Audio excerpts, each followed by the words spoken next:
የነዚህን ሶስት ሰዎች የስተት ሐሳብ እንስማና በመረጃ ላይ አስደግፈን ተገቢውን ምላሽ እንሰጣለን። አሁን ወደ ሰዎቹ ሐሳብ እንግባ።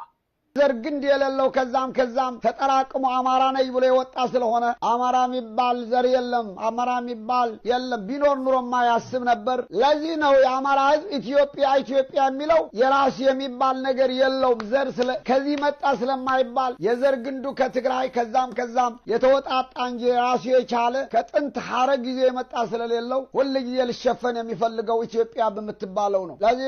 በዚህ ምክንያት አማራ የሚለው ብሔረሰብ አይደለም። የሚባል ቋንቋ ሞር በተነገረ ቁጥር ከነዚህ የተለያዩ ብሔረሰቦች whatever ጎሳዎች የመጡትን ኃይሎች የአማርኛ ተናጋሪ ማህበረሰብ ፈጠረን። ይሄ የአማርኛ ተናጋሪ ማህበረሰብ አማራ የሚባል ከሆነ ትክክል፣ ግን በጎሳ ደረጃ የመጣ አማራ የሚባል ጎሳ የለም ነው የኔ ክርክር። ቋንቋ የፈጠረው አማርኛ ቋንቋ በተናጋሪነት የሰበሰባቸው ከላይ ቤጃዎችን፣ አገዎችን፣ ቅማንቶችን፣ ትግሬዎችን፣ አጋሜን፣ ሐማስንን በሂደት እንደውም ኦሮሞዎችን ያካተተ እነዚህን ሁሉ የሰበሰበ በአማርኛ ተናጋሪነታቸው ያመጣ እንጂ በደም ጥራት ላይ የተመሰረተ ልክ አሁን የአማራ የኦሮሞ የትግሬ ደማችን ቆጥረን በደም ጥራት ላይ ተመሰረተነን እንደሚሉት በደም ጥራት ላይ ተመስርቶ ከጎሳነት ወደ ትልቅ ጎሳነት አማርኛ የሚባለውን ቋንቋ በጎሳነት አሳድጎ ያመጣ የሚባል ነገር የለም። እንደሰማነው ነው። እነዚህ ሰዎች አማራ የሚባል ህዝብ የለም፣ አማርኛ የሚባል ቋንቋ ነው እንጂ ወይ ደግሞ ቋንቋ የፈጠረው ማህበረሰብ እንጂ በደምም ባጥንትም አማራ የሚባል ህዝብ የለም ይሉናል። ለዛ ምላሽ የሚሆን የመጀመሪያው ምላሽ ይህ የድንጋይ ላይ ጽሑፍ ማስረጃ አድርገን ሞግታቸው። ይህ የድንጋይ ላይ ጽሑፍ በንጉስ ኢዛና ዘመን በአራተኛው ክፍለ ዘመን ከ330 እስከ 356 ዓመተ ምህረት የነገሰው ንጉስ የድል ማስታወሻ ጽሑፍ ነው። ይህ ጽሑፍ ምን ይላል የሚለውን ነገር ነው።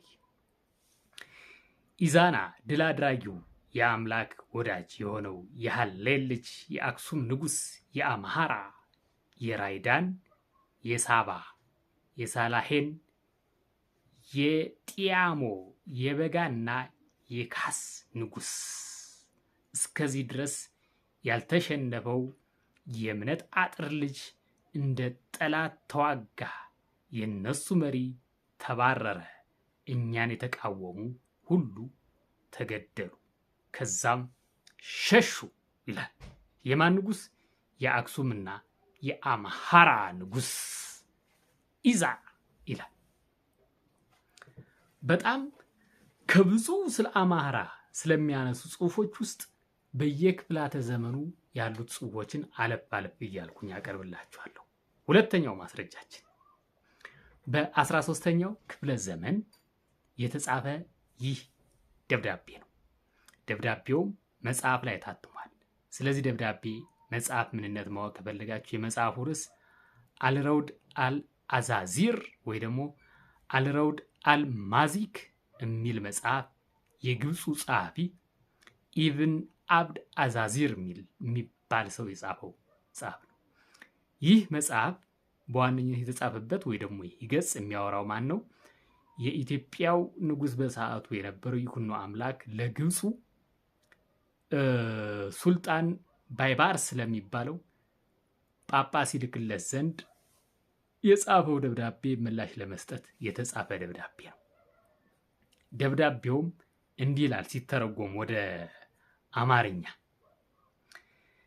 የተቀበልነው ደብዳቤ ከክቡሩ ንጉስ ከታላቁ መስፍን በመንግስት ሁሉ በፍትህ የሚያስተዳድረው የአምሃራ መንግስት ገዥ ከአቢሲኒያ ወይም ከኢትዮጵያ ነገስታት ሁሉ ታላቁ በስሩ ላሉት ሀገሮች ሁሉ ከፍተኛ ስልጣን ባለው የዘመኑ ንጉሠ ነገስት በግዛት ወቅት የመንግስቱ ውድ ጌጥ በመሲህ የተገለጠው የእምነት ሰይፍ ክርስትናን የሚከተሉ መንግስታት ደጋፊ ከነገስታትና ከሱልጣኖች ሁሉ በጣም ፍትህኛ የሆነው የአምሃራ ሱልጣን ወይም የአማራ ንጉስ ነው። አላህ ይጠብቀውና የእውነት ብርሃን በልቡ ውስጥ ያስፋፋልን ይላል። ለዚህ ደብዳቤ ምላሽ የሰጠው በሰዓቱ የነበረው የግብፁ ሱልጣን ባይባርስ ለኢትዮጵያው ንጉሥ ለኢኩኖ አምላክ ምላሽ የጻፈው ደብዳቤ ነው።